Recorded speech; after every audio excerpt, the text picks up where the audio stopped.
channel so we da so nyamre na otie so so be subscribe wa share wa like no master the message edu echi na ginyame ebusu adom no egro ahye nyame enunya enen komodie no eye niam bi a ye ni opani bi a o community mu ha eba shipping a odi mu akotini yi pa wa shipping a che eye ye ka shipping bi a person ship ko Ghana bia de ya ne se wa ba America aba bebre umojeni apre ape bibi dia kofi na wato bibi eda wakoma so eye ka nkonwa fridge TV bibi bi episode ko sisi wo dem ne se burger on so aja amanfo akwantu wakobi na obedu na odi ama obi so on ship mo because ejuma ye na obedu na bia 80 flat screen 80 TV flat screen na oyede ankwankudu ana ebedu mpo a de nye de we auto no sa na ede obehwe bia na abo ana aka mpo a obedu na glass abo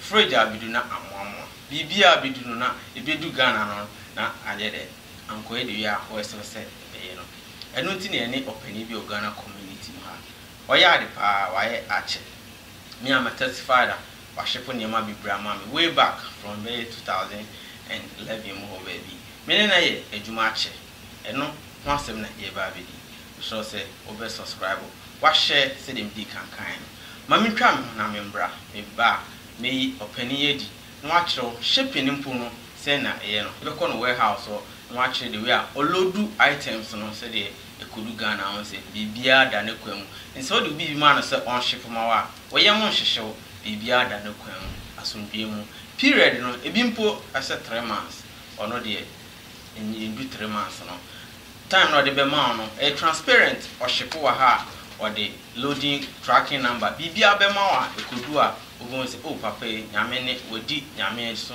no krama bibi o ye ne bia on fente enye sika enope ejuma no hodo ene akoma po wa ma Ghana community no eno enti na oyesa ma me twa me ho se dem di kankan no na membra me ba me openi ye di ne ye di enkomo na atraso twa me ba sisia ye frame ohuma afakuma kaswa onashe je na me channel adofo ye twa ho yakwa wa ye da se usutie me ne openi a wo community mu hai emse Tony no be enim but me dey my friend no daddy from day one me share no but ono awa ha de obebo ni din na aide dey dey encommode no atwaso da ye mo kwa bo ginya me channel so ejuma so bebre ye da se onyamre na we busy schedule onyamre na one ye ba betwetwe nkoma na so no opese community no ehu de o ye wo modern bo abo ha eno de o de boa Ghana community for enye sisi am nim se why ache but obebo din se de obia behu de ya o ye yeah within the Tony Adae na James Adae me actual name okay. The Tony no when I was a kid and me kind of nickname because of Panibia na on kind of need to control me Tony and I did oh okay good now for Juma be na me a shipping agent. Yeah, me who Facebook now shipping no how long why shipping no my shipping since 1993 ABC from Holland okay and I'm started shipping yeah in 1993 I started Dallas Debbie okay Dallas Debbie but I had 2010 okay and I'm the BA I had this It's time me who no engine dey enchese na enche kra o da bi tell my first shipment na o engine no na enche because me best start I had company 2010 15th November until last November 11 years me ba Metropolis mu shipping aduma oh okay it's Saturday now Cooper, South Cooper. Oh, okay. Yeah, we'll move Abahan. Okay. What about new location? But shipping a company did the same. Okay. Ghana Ocean Freight Forwarders. Now, as at now, no, yeah, you go under a hold. Okay.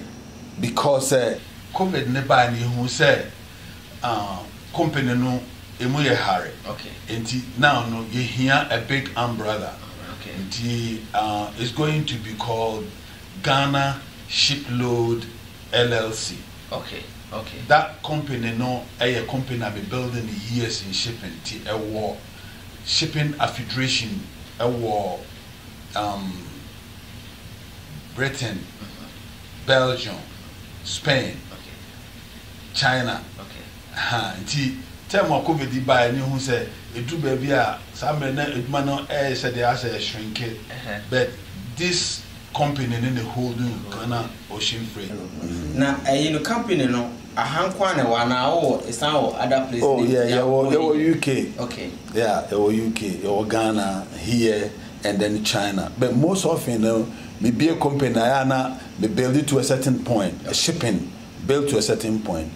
Look for somebody who is serious because you know we na kwadwo phone timi nye obi a we otro ntimi nye obi a wani brisika won timi nye enti se me fa obi na me steady na hu se nipa we okuta integrity obi sika beto no nsemo onni because adwuma we no sika na waje a wode aje obi ka sa worship no sika na nya wode a Dabi until so betua bibia wi hu se nipa no ka kodu tema wuni asembia wo ho no na wunya mfaso kapra na asempo a abaye odia edi se wa nya obi a wokuta saa suban we na na obitimi ji nkrofo ne ma na afi wati yesme ne ma nkodu na ma da so go ya na wo ya house nko wantimi antua ka na yesa abesesa ne ma kora kora ne wo barrel bi ana box bi cause na ya motai kan barrel ne boxes na some person me ship a just ma fa na me da bre wo shop wo ana say o de compo kodu a and also no say mini obia ba be man from tema and no service no so mo ye no fika door to door itself and say you go to a client's home e ko fa na nyoma okay and now they about warehouse who we are what consolidate now what they are call we could do Ghana what care from port and son what deliver to the panefie said the ya why is a headache first we meet him could not tell my port no fiflat no collapse yam person people will suffer that way yeah fast bed the way na say e could do more na be clear man say ono say nipa no so on ono any agent no so mutimi ne it depends on what you are shipping. Okay, so what's wow agent that means say e bia wo ship a whole half container load. Okay. Na se okuta 2 boxes per na ka chem say opese wow client agent na year enye possible. Okay. The reason is say container ne buy you woni pa be say 50 a obia na ma wo mu enti yentimi pulu won kwa wo de amfam kosi CFS kokoyi be say half container there now so wo client agent ya do nema nda be call CFS. Then our port your area friendly CFS that is the center of freight service. Okay. Enti a hono di kugua na them no wa ma client agent aye there okoyi ama apart from that nyeni awesi yi na ya charge wa hanso a won ti se ba be ka kire wo say my sempoa anaka preview na woni ema no na nke wo say edisi ene ya charge you say there be yes sir yeah na apart from Ghana no how many countries na mo san ejuma me ship to everywhere in Africa. Okay.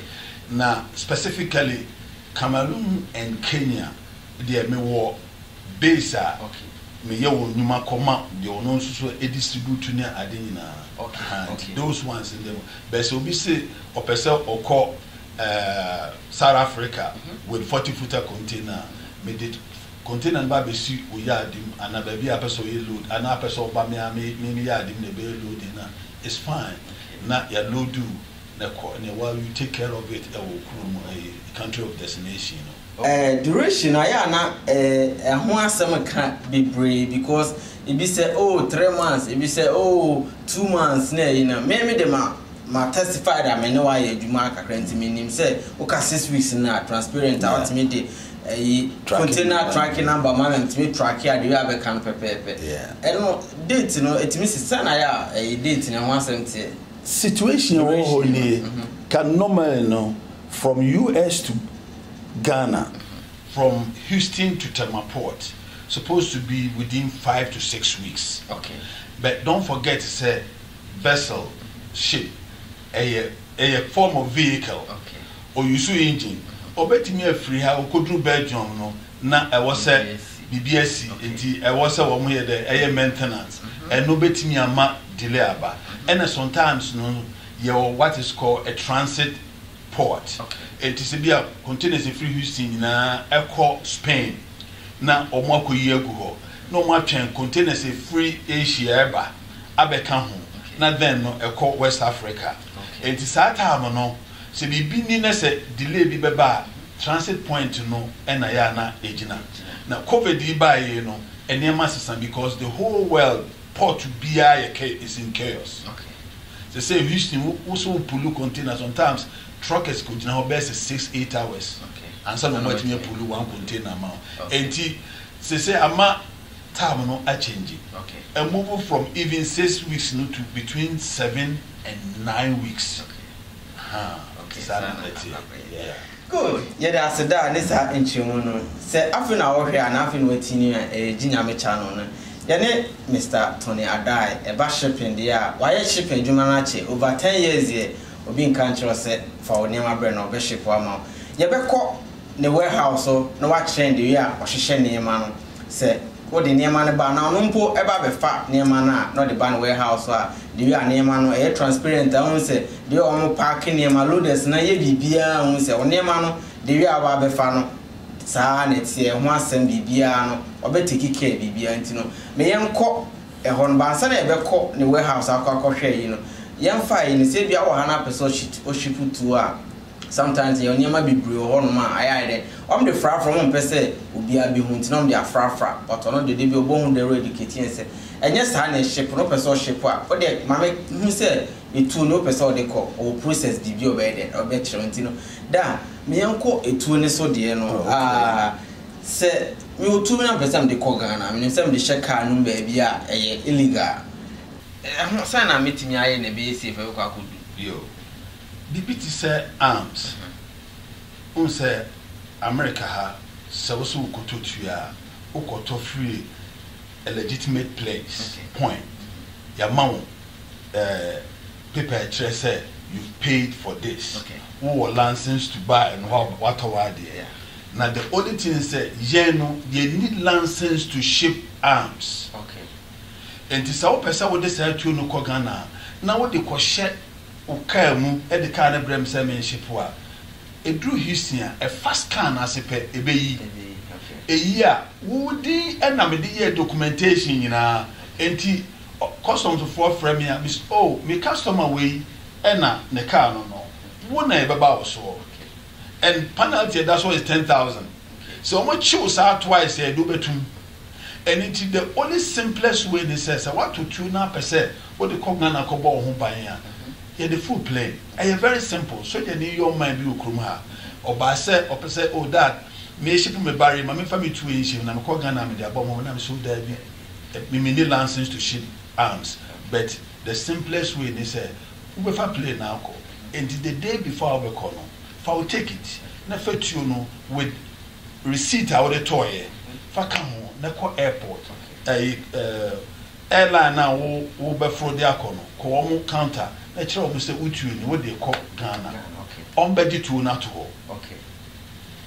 adeti na wo de onema ba wo ba be check in no o mama wo dey a share bag no na ko plane na say enti basa we clean edu tell Accra hono kan bro for no ade wa de aye eko so ti ase be se wo di sie e be hye barrel mu e be hye box mu ana car mu a wo illegal na wo smuggle eko basa ye be hold me container no aye inspection e ho ka bia no fa me terms and conditions wo to say true wa ye be chi ye container na eye ukuta anything na eye illegal wo responsibility one this e be di ho nyina no cha a bill o be ba ye be breze ye ntua no e wo se wo na wotua ansana o mo so do wa ma offense federal for na o mo so ababa be so mo ajo penalty of 10,000 internet na wonya a very simple way emfa play na mfenko na asumbiaba na da wo ka say uni license say shippers no nyina na money license am be ship ana say won ko ana say any the mintimi can be your shippers be on one license to ship guns, and I say illegal. Those are the top. Yeah, you know, we are shipping agents. We any individuals, you know, dealing one-on-one. Okay. Forwarder will never come to Obifius of our one barrel. There be agents in there dealing with individuals. And it's like Yetimi Tunipa said, this is what you can do. Now, Lance's itself to ship guns and so on there, to be honest, and yet easy to acquire. To get it, no, and yet easy. And now those are more ones so won't a buying war that kind. Now, me, Yeshua said the whole. There's no shipping agent. I mean, my cousin also could have license to ship guns. No. The member says, "Me perceive you. We say shipper. We say oh, for to bring me ship one now we do. We can go no other. Don't you never say a clear na a shefo. We say what you need be a shipper. We can say oh." For we brand and me person me ship man no this any man fra on juicy candy no nyo ka say the one same adwuma ohun nti na ye clear. To be honest, me no adwuma we no so bia wa na adwuma ukonete na ni bi to no opam ne niema na ni age no obo ne hwema because ne kuma nyina ya adwuma no enye sika per se. Shipping itself no me enye sika per se. But idea me I love to do it. Just to say this is my service. I'm also may render to the community, to Ghanaians in abroad, and with my heart. To make kind of crutch, I will say, me momo dear, and yes, I be sick out by Bremen in here. But my Juma met me any smoothly, I made that. Me sorry because I principle be bad, and I be sad, any here. I mean, to me, J. Would you say, me the Belcom, but Metro said, Fafa Quantrain, so. Now for what they will come. Yeah, there's a dinner many. Your name Mr. Tony Adai. A shipping there. We are who near my boss near my Wakaya and say, and now grown or your passion to help the Ghana community say a bad baby to say shipping or ship will be up for Ghana. Said in Dika Cano.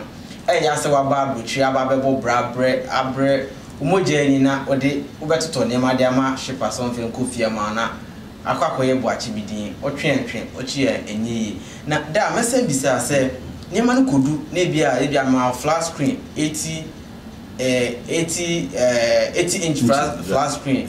Maybe a could do you know maybe a camera cry be a buy you know where investment be an answer. Oh yes, any this particular shipment yes a container back home or used cars room or accident cars room or used clothing room no so also open marine insurance at Uswa, they deny you. They don't want to do it.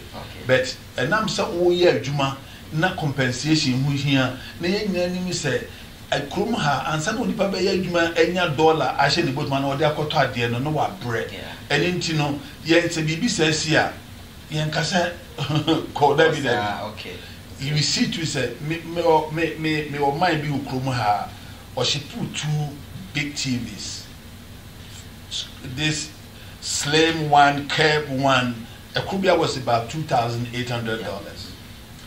Now, a quadru tema, a clevier, nothing happened to it, nothing. Now, truck net the free tema air balloon. Ombe drew a crown on a diasa. Ne basana, and now armed robbers in Tino, the momo a pet. It's a gas station, your specific gas station, you have more Mukujina, a dear chance on my Basorten Center. Nafe. Unfortunately, Omko Paki, a dear chinia, a TV in the Muira. Papa no Kruma say, I bought the 2 TVs for him. Me shape on the TV, not a bien I could do even up to bus 400, but I paid $2,800 each and paid for him. Why? Because he's a customer. Yeah.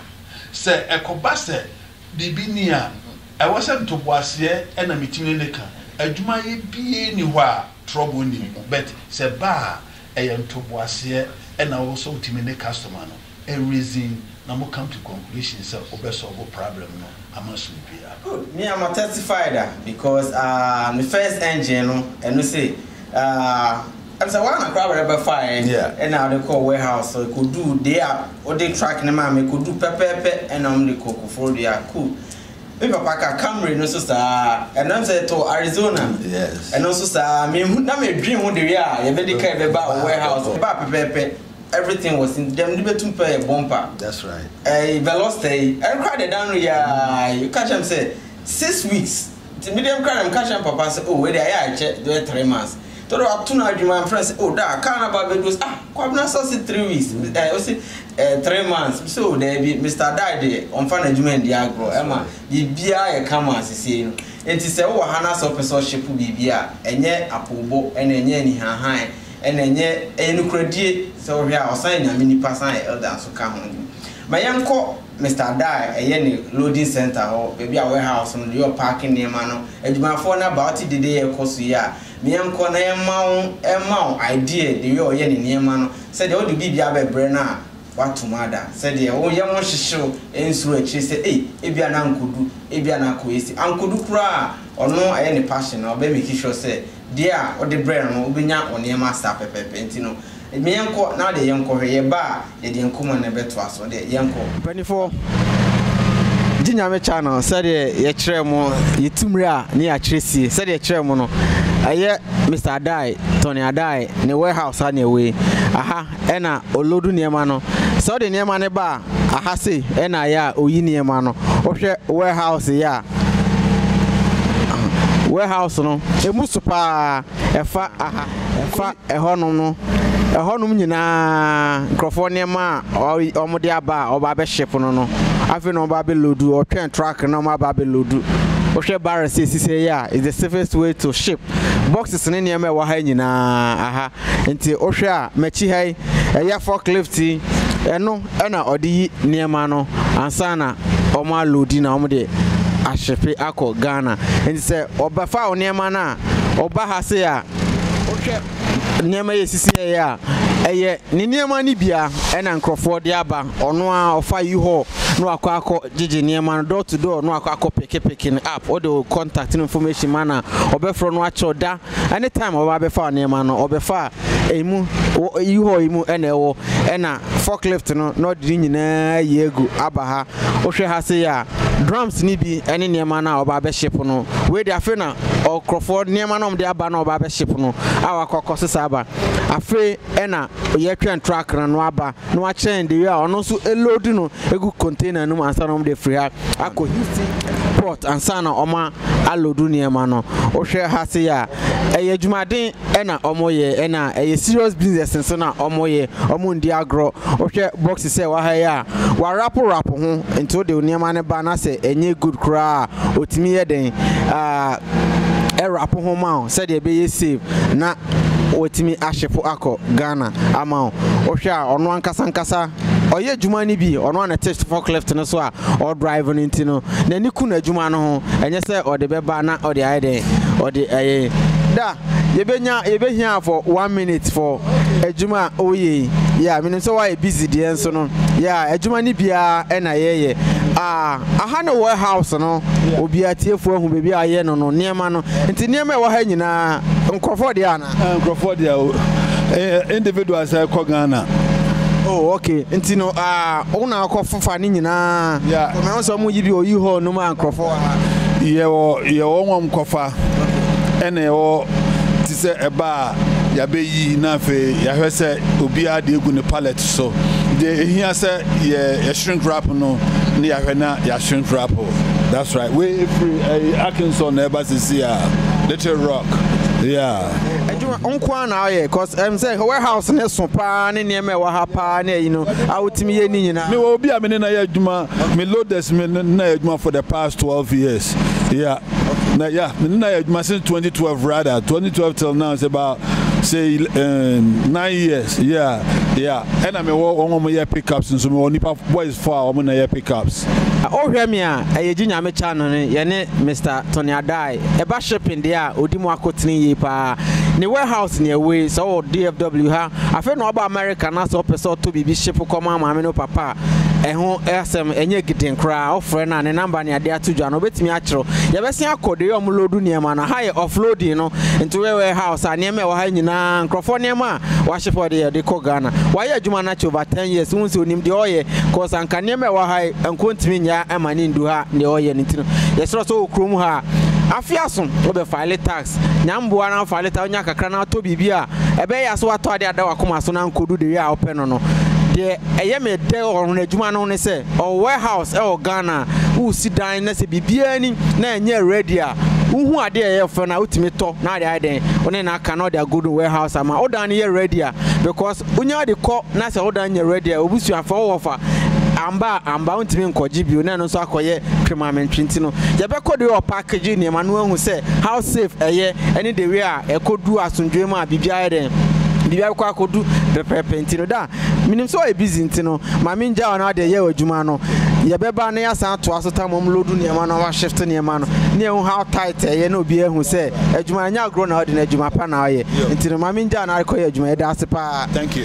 Abusianfo say adwuma pa ye bra pani ena ye papa ye ofa ye Mr. Tony ye okruma no ebi hu adanse na yenya ye warehouse ya ye boa no ne wa lodu ne de akire mu de wi a olodu ne ma no ye bae no nokre nyame anim ye beto customer bi wa ha wa customer ne say me ko ne man kan bi de ene wa nko crack ye ene wa ban so de obeden obeka de onu nso nim pastor from me Tony ginyame channel so ye from say ye from me Vivian ya Vivian me beto wa ha me kra na minim so wa ha bi me ye say ye ba na me da aba be kasa na ahwede oye wa ha ene aba be hia na amane ne sen wa ha me de nyama free Arkansas na ba na me free New York na me ba Arkansas. It's been 6 years.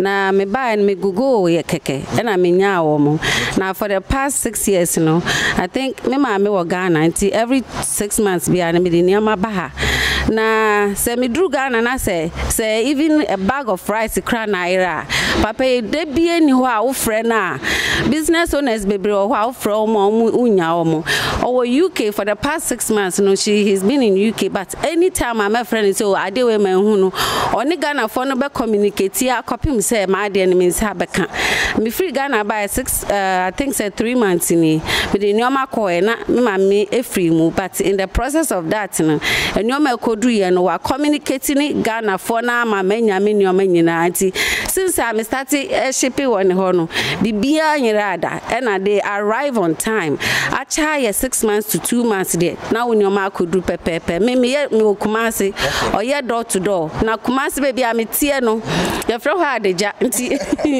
obi enipa bebre kra nimu na adeja fo Kumasi mo kwema dani o Kumasi adeja enti no ochia mo Kumasi adeja yeah enti had there wudi unyoma ba you are very safe unyoma be kwa kodu asumdwem na bibia be ira no wudi nya abotre na frɛ Tony wan frɛ Tony afrɛ Augustina awo Ghana bibia Augustina ni wo be communicate aye bibia hyehyɛ bibia ma bibia wo pese wudi nyoma no ko bia no omo de bebra wasumdwem yeah good Miss Vivian de wa kan minim kra mi sha odamba na mu se omo offload track bi wa ha na mu se so no wa ba ha de se ne ye ne obonkomo and for 6 years ana omo ya adwuma de em se omo ne wadi ne ye ntina sala agusu de ne ma ba ne ye for how many hours from Arkansas to Dallas and sent to the brand how many obi o ship wo ho na ye ni obi o ship wo ho ba ye wo nipa bi wo ho individuals bi wo ho mo ship but me ji papa yidi so far na me na ye adwuma for 6 years we no nya me nko ame de microphone amaka ho but the way a otie nintino the omo ya ne said payment no so very easy ubetimi aye Zelle there are so many form of payment ubetimi aye hu hia se one kasa obeba store na betua ne ka na se bibisa uni ni communicate obechero se dia obetua ka very easy yeah. The commitment or ma adwuma no any senior ha do we kwan wade but still yeah the and the charges so very very reasonable because me free New York na maba enti minim the difference between New York ni Hano, and I like it better here. Very, very much. Good. Yes, you see, and see, and son, and I hold the mood, and our New York, Hawaii, or Samba had the union payment today. Me, I'm testified that because me Shipoka, me the manner on Kasap in Yashi, or the Tony, or if I can't be see warehouse or Nimama Befa. I can't 1 week neighbor do no idea what you are cannot me the Aclena or my BBA mountain and there, me know ye I dream or no. Oh, I don't feel episode Domase, and I'll say, if you to episode the movie episode shipping beer. Oh, be a person shipping beer, me the Macase, Uba, Texas, and Quadia, Fabre, Ghana, Ocean Frites, a dear me minimum. One more war a ye abutra money obey your payment arrangement. A be okra Nyoman could do there was a time she put Nyoma up to about 6,000. But on me a payment plan. And your man could do your money, you mean your mamma. But a payment plan, I'm meeting to you and to say, oh, Nyoma Opesa or the bar. Ghana Ocean Free to Google and ya Iraq and cry, Okase Arlentina, and ya Iraq will be a fan in your mamma. Yan support ye papa, yan bra, na a Juman Koso, or ye beer, or be employee yan Ghana for Nama, employment ama Yesika, so that it will be turned around. Yeah. Good. Your name is Vivian Kasa, ye ba, a Bratoni, ya papa, ne warehouse or ship near Marco Ghana, no. Ye buy and ye be a customer be out or be dropping your money, and then veteran come on. What can't they actual and say, Obian Hochi for our Sempa Kodo, Ka Oman in the end year and coming second or be free all the way from Arkansas in New York, Ababe ship near Mawaha. On what general Sunday, but Siana, you ho ye almost 20. My uncle the Lodu near Mano, na yen twas, you ever seen Casabio. Trying.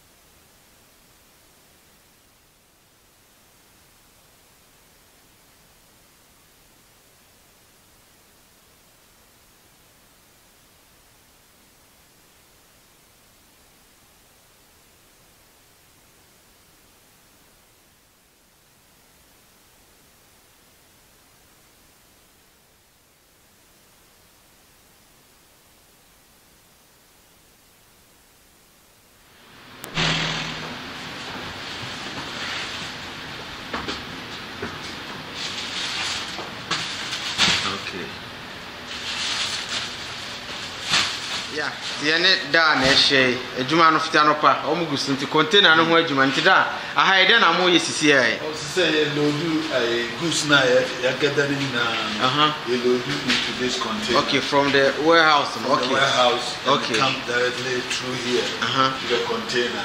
Oh, okay. And where your only goose container, we loading only goose. Okay, there will be no cars. Okay, in this particular with the goose in Kwana and load. Okay, yeah. Okay. And you know, me obi we inside. Okay. Yeah, where this young man make us since 2012. And then I get man till now. Okay. We're very good loader. Okay. Yeah, fine. Okay. The video chain ya hwe okay. Oh, okay. Say na mo load near man. Na the year I say one wine beat move who be an ne. Oh yes, your code will be anti will be near man. Okay. Okay. Into a container or the ship car, any container the goose, and where the goose on Kwan. Oh, okay, okay, because I know who's a chance be essence. A bus, yeah, Hangea. Oh, said your walks are like an arc, be a walk. Yeah, back on the yard, the honey, the chain, say, now you what is called come along jack. Okay. Yeah, and then you because I know the and my car is stable. And there's a book we cover good do not and change up him not more and those kind of things. No, okay, say it's very, very stable.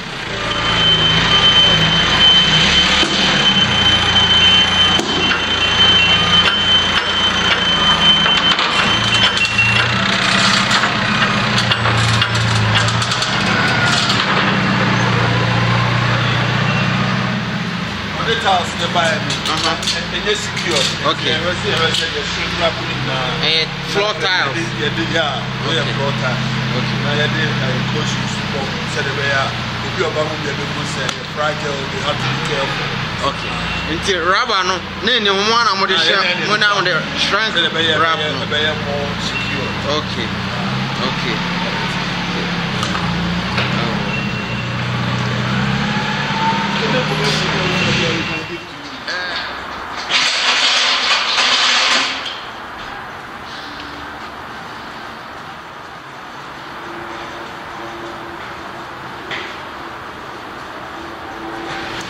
Yeah, for and so here she are near Cosia, did the wompa and no she. Then that ha, watching the shipping near man who knew it. Or more say transparent, only be your data will be only be your dead or DCO. Onya or before near man, Unya Jipe or Gia no more receipt now I then no amount of my less than container my number in the mind and my track it. And I did loading processing now. A shake a crab, a room by 18 years. A high busy, I am in your pines in Ocean Machia, Falkland, and near Wahasea, near my Bibria Kosoa. And you know, may uncle Natadian, on one just an Italian and Washington, Washer Company, Lugu, I didn't be a force. A minute, Mr. Tony, on one near a bon community. Me uncle inside, near Koto and Kumudina and you. Aye, facility na wo Ghana ne o shepu ne man de wa shepu tu ni sa ne man nyina on fam dom ye menko we bia kan o me yanko ne fa anko no enko to aso yo abusiafo em se mo ahwede e kosi muhu de wi a omo load ne man no mo park ne man bibia ye safe asa na free warehouse a e na continue o ye mo hwehwe o da no wada or the tracking number be ma say BBC kra na eludu a or send information every time bia or be pick you bia every week bia or send no update e WhatsApp group now are creating or send no say oh wa na where you be to okay omo delay report BBC ntino mo nye ntino e ma idea o ma hu de o so no oye da say niam no kodu Ghana sena moye no mu yi na mo de akomo mo ana se obia just say obia person be find it ana se na o ka distribution center yeah say enema no kodu Ghana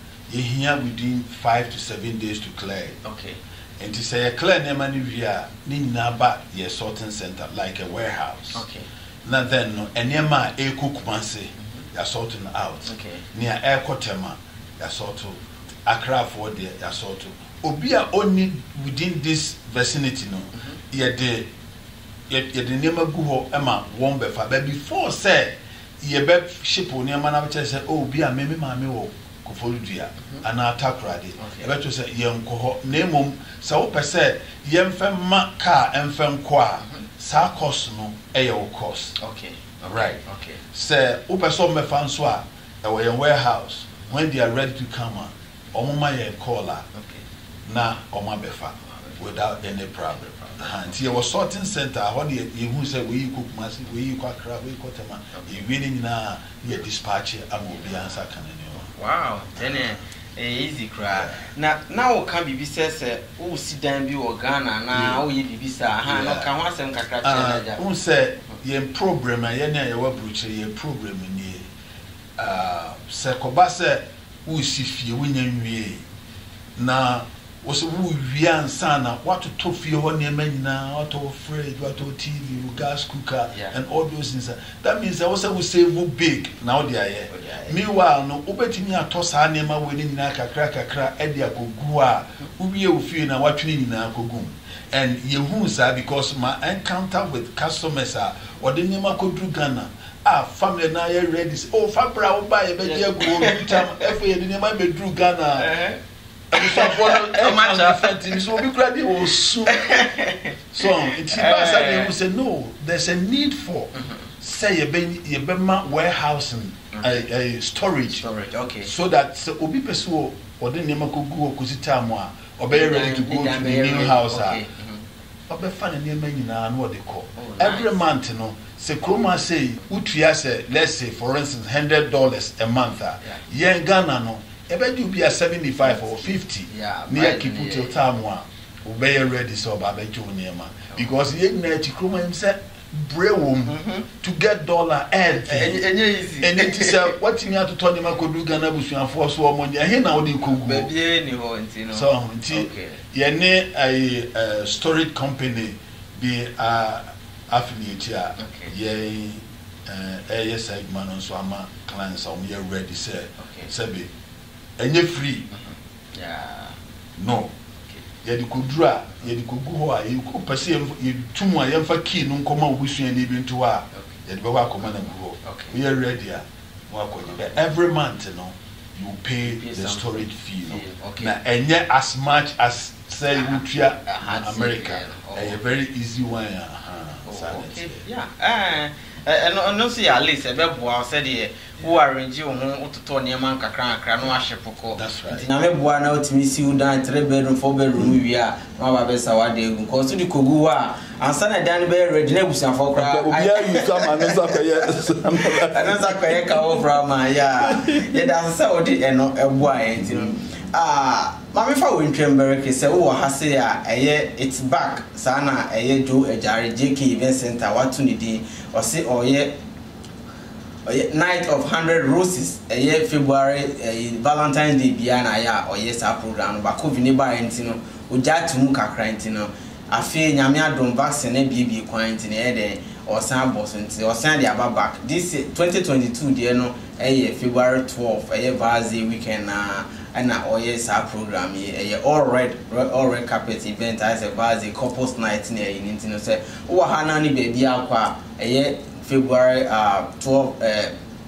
February 2022 no oye Varsity 100 night of 100 roses enti no oba utia fees kakra bi na flyer no e wo so no afi no gusu ye flyer we just save the date flyer ne ba e de ho asembe bro so wo adwuma na se wo start o car na se engine so a e bia na se battery dia ene no ase wa prove no jump start se ya dia wa uni hu ne ma obetimi aya eye flyer da so ye ne number yi ofre ya na Japan oye Ghana ni a one o ka me se o friend a obeba be fixe the way I can baby wo bia ma e bia wo adwuma mu yi living untimi e bia wo adwuma o shift no ye crazy untimi enya kwan se enko mechanical o friend a o ka ni wo fia the way ti bia wo tools won ka mu obeba na wa ba be boa no afixe o ka na ma part bi ye no no abekwa akoto no ide ono aka hihye bi onya o friend number ye wo screen so a na the flyer no want to no ide obe friend na woni naka obe ye o kama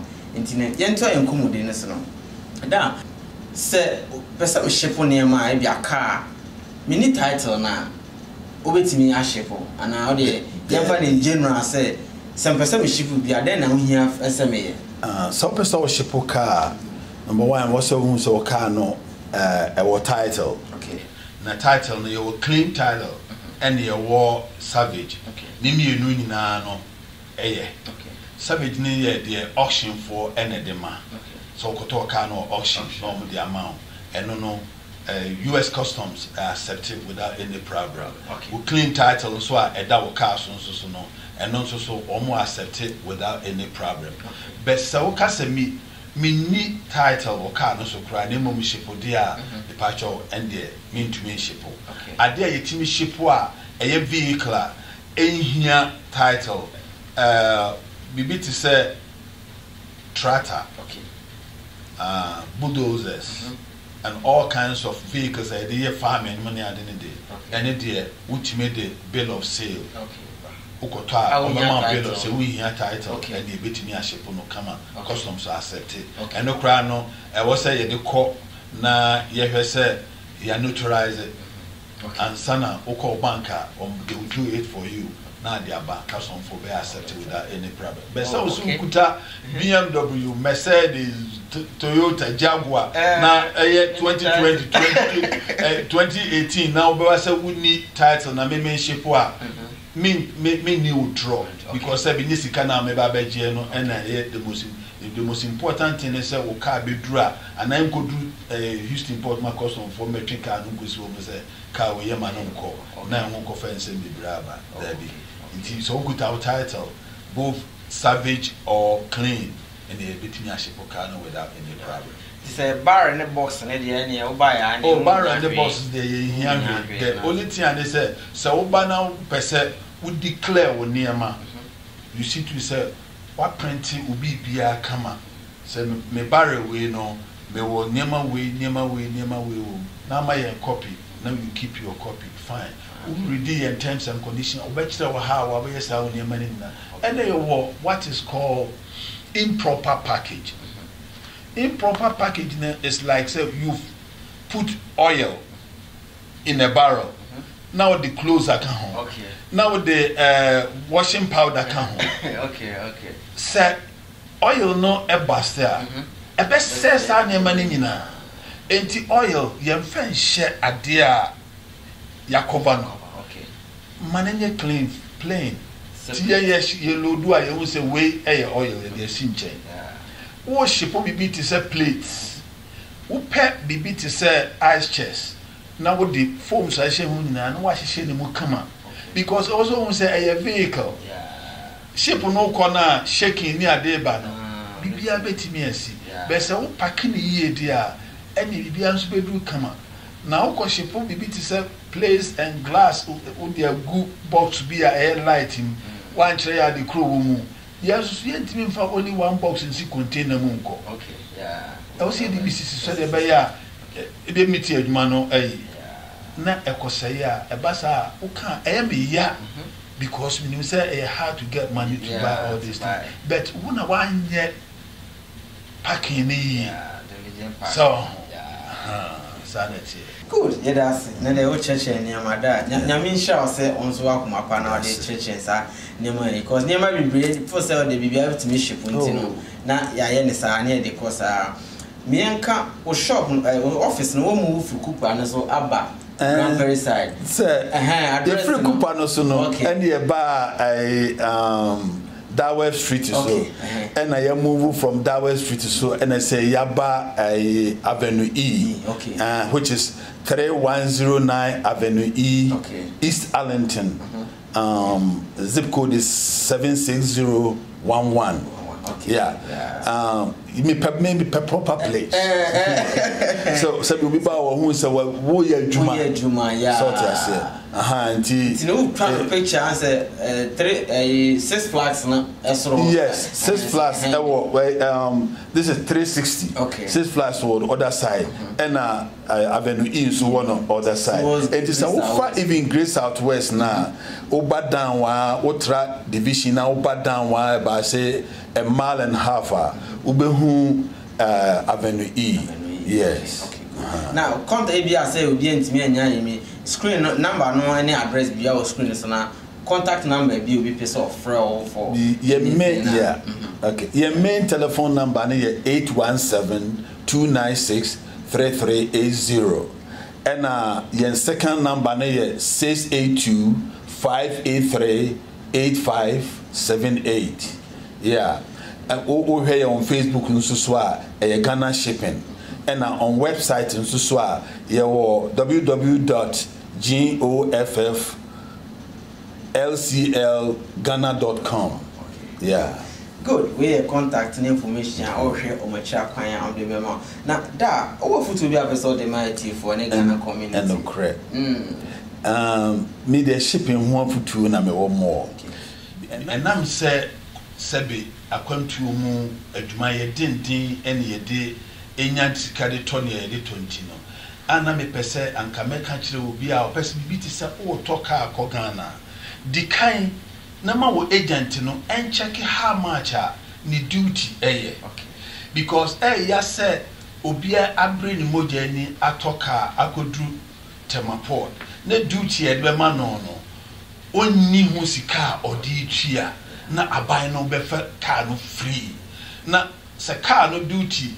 say 30,000 Ghana cedis na wenye ntia obefa na all shin na you won't believe so or talk car no less than 5,000 10,000 Ghana cedis enenti no me my advice ne say misremo se upesa wo talk car de ko Ghana but modna na hwe duty a obetua any power charges na obetua ni nyina na pe hu sika to ye na brade Yesu Kristo kan asembi o say why na okosi danya on check it and on bu akonta hu say metimi di sika we yesi awia na enti misrao sa wodi bibi ko Ghana ɛte sɛ car anaasɛ wode apart from door to door near na waship wo whole full load container nneɛma ɛde kɔ Ghana but modern sɛ wobɛhu how much you're going to pay in Ghana ansana watu saa na mo no na aban na nkɔgye amfiri wo nsɛm kwa afei nso so bibi te sɛ ɛmo ensuo mesrɛ mo Ghana ban the duty a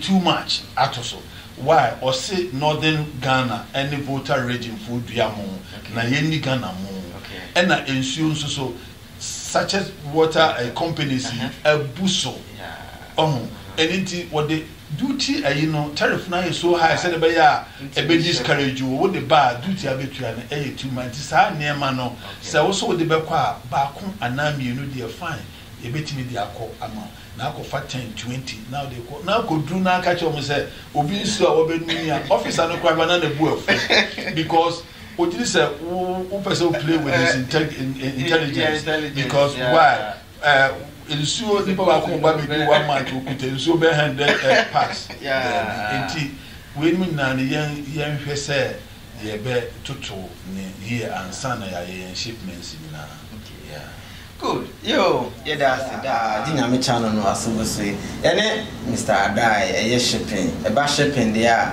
ohwe nsem a waka ne afutu ode man ne niam kakra ya won se adwuma wa ya che nyame channel bebre aha ana mre be me kwan ne de yen community you sure self subscribe wa share wa like no amasa ship information akọ akire ya papa de contact atudwa se bibie ni a wonte ase no on such a lovely man say my friend and daddy from day one o friend na obeto no bo no wa cheche o free obema free consultation na there now the about the niam brand so a obema tracking number e tu free na obecho say e tu ne e delay pe obecho say ene any delay e dasi on bebie time a lockdown by nyina Houston lock it down niam nyina ode nyina kire obi one ne ye adwuma klan nyina no listening nyina mre ma me kwana me koturu ni nyina bibia or the sanity very transparent on jusika no nye de onfa obi a wa 10 years here enye se agro no di oba be jusika ye o esno aputukura ene esno ekura konkon ye papa de ono so de aba betwe no so obe frɛ no waboa no na ono so na adwuma no akoso no so waboa bibia pese oto no obetimi ato akọ Ghana na obema ho nimdi a obetimi ato nyame show ye da se utie yakra mu nyina ye be share bi okay.